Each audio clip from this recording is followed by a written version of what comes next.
বাংলাদেশে প্রায় 121টা খুন হয়েছে, কথা ঠিক ঠিক না? উপস্থিতি কিন্তু আনন্দের বিষয় হলো 121টা খুনের ভিতরে ইসলামী আন্দোলন বাংলাদেশ একটা খুনের সাথে জড়িত নয়, কিন্তু অন্যান্য সংগঠনের সাথে জড়িত হয়েছে। আমরা পত্রিকা পেয়েছি আগামীতে যদি ইসলামী আন্দোলন বাংলাদেশকে হাত মাথায় ভোট দিয়ে ক্ষমতায় আপনারা আনেন, তাহলে বাংলাদেশে গণহত্যা, দুর্নীতি, চাঁদাবাজি বন্ধ হবে, এই আশা আমরা ব্যক্ত করি। আগামী নির্বাচন যাতে পিয়ার পদ্ধতিতে হয় সেই দাবি আমরা বর্তমান পদ্ধতিতে নির্বাচন না হয় তাহলে আবার স্বৈরাচার করে হবে, কথা ঠিক।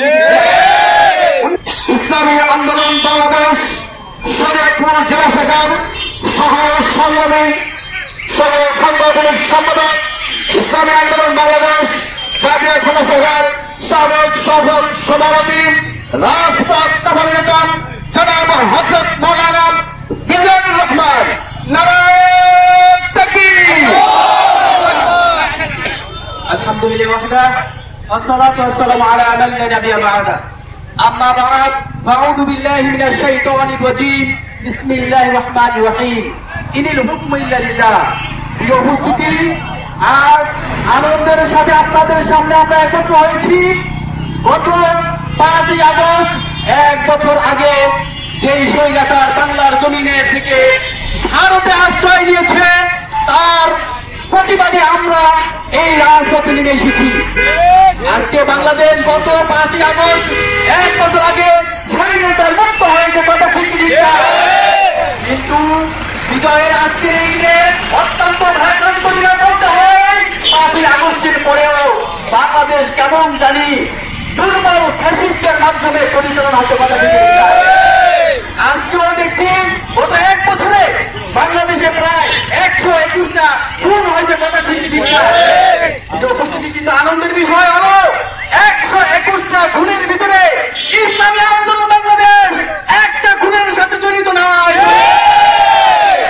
কিন্তু অন্যান্য সংগঠনের সাথে জড়িত হয়েছে। আমরা পত্রিকা পেয়েছি আগামীতে যদি ইসলামী আন্দোলন বাংলাদেশকে হাত মাথায় ভোট দিয়ে ক্ষমতায় আপনারা আনেন, তাহলে বাংলাদেশে গণহত্যা, দুর্নীতি, চাঁদাবাজি বন্ধ হবে, এই আশা আমরা ব্যক্ত করি। আগামী নির্বাচন যাতে পিয়ার পদ্ধতিতে হয় সেই দাবি আমরা বর্তমান পদ্ধতিতে নির্বাচন না হয় তাহলে আবার স্বৈরাচার করে হবে, কথা ঠিক। 1971 সালে বাংলার জনতার গণঅভ্যুত্থানের বিনিময়ে বাংলাদেশ স্বাধীনতা লাভ করেছে, কিন্তু জনগণের ভাগ্যের পরিবর্তন ঘটে নাই।